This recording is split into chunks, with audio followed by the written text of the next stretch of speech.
In the late 2000s and early 2010s, the Somalia-based militant group Al-shabaab unleashed a wave of terror attacks across Kenya. Their targets included everything from shopping malls and universities to police stations and public transportation. The devastation was immense, with hundreds killed and even more injured by the indiscriminate violence. The terror campaign began with a series of grenade attacks in 2010 and 2011 targeting crowded areas like bus stations and bars in Nairobi and other cities.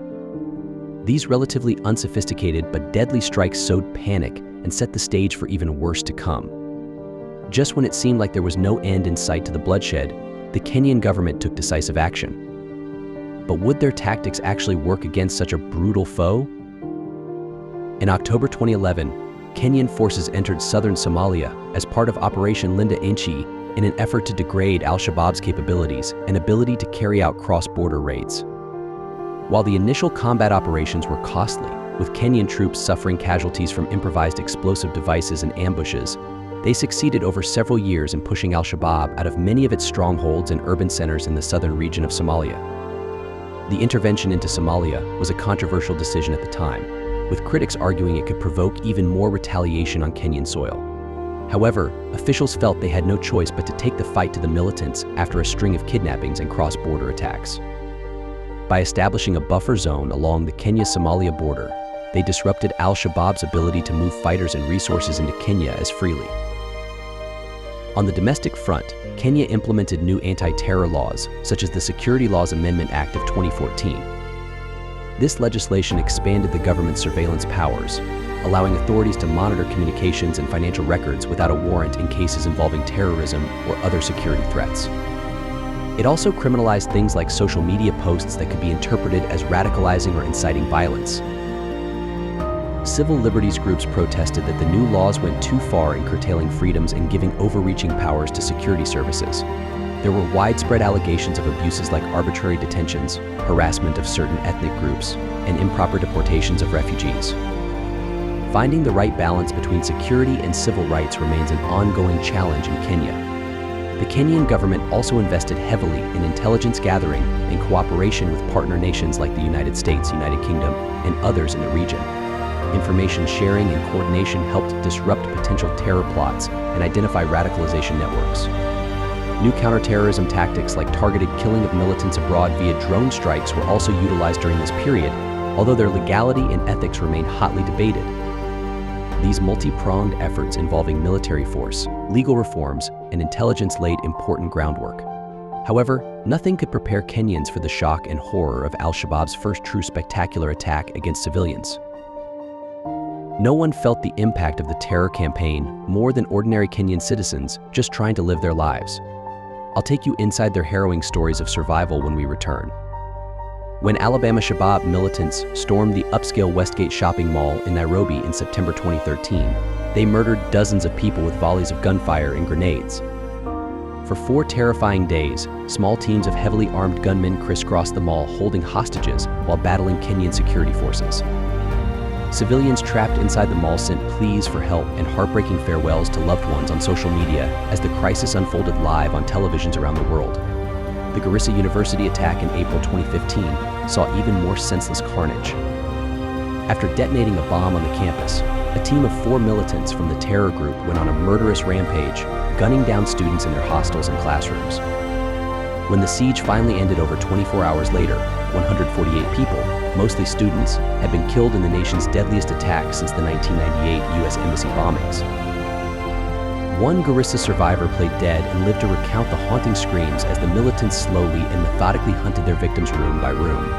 If you were a man, you were tortured and butchered, he recounted. When one student pleaded with the militants saying he was a Christian, one gunman simply replied, "You should have gone to church before shooting him dead."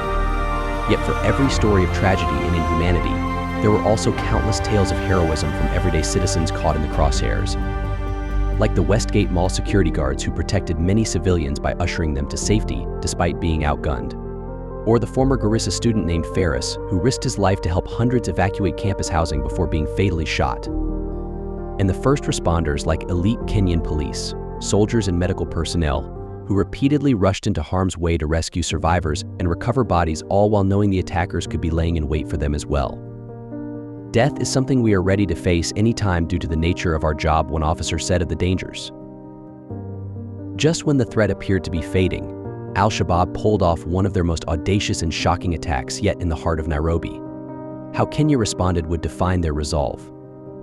On January 15, 2019, a group of militants launched a complex attack involving explosives and gunfire on the Dusi 2 Hotel, an office complex in Nairobi, an upscale area popular with Westerners and wealthy Kenyans.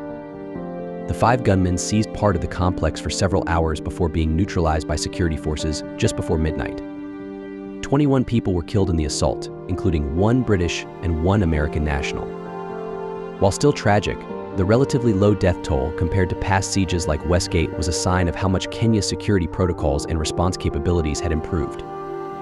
Some 700 civilians were safely evacuated from the complex during the operation, which lasted around 19 hours from start to finish. In the aftermath, officials highlighted investments made in areas like CCTV surveillance, intelligence sharing between agencies, and specialized training for elite counterterrorism units. Public-private coordination between law enforcement, businesses, and local community groups in high-risk areas was also credited with bolstering resilience. President Uhuru Kenyatta vowed the attack would make his nation sterner in nurturing calmness and combating violent extremism. Hardened by so many previous attacks, Kenyans mourned but bounced back more quickly, refusing to let the militants shatter their defiant spirit and daily routines. Kenya's long struggle against terrorism is far from over, with sporadic Al-shabaab strikes still occurring even recently.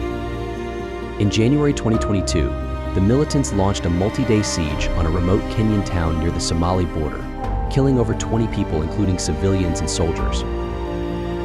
But the overall trend of declining violence from the extremist group inside Kenya itself is clear. Tourism, one of the nation's economic lifelines, has begun to surge once more, with visitor numbers approaching pre-crisis levels as the militant threat diminishes. Major hotels and businesses have improved security but remain operating. A sense of confidence and normalcy has gradually returned to daily life for most Kenyans over the past few years. After so much pain, perseverance, and hard-learned lessons, Kenyans have reclaimed their sense of security through a multi-pronged approach of military intervention, legal reforms, enhanced intelligence gathering, and investment in specialized counterterrorism capabilities. But most of all, it has been an unbreakable resilience and refusal to bend to the will of terrorists that has allowed this nation to emerge stronger. From shattering personal tragedies to national triumphs of the human spirit, this has been the story of everyday heroes who simply refuse to let terror win out over their beloved homeland.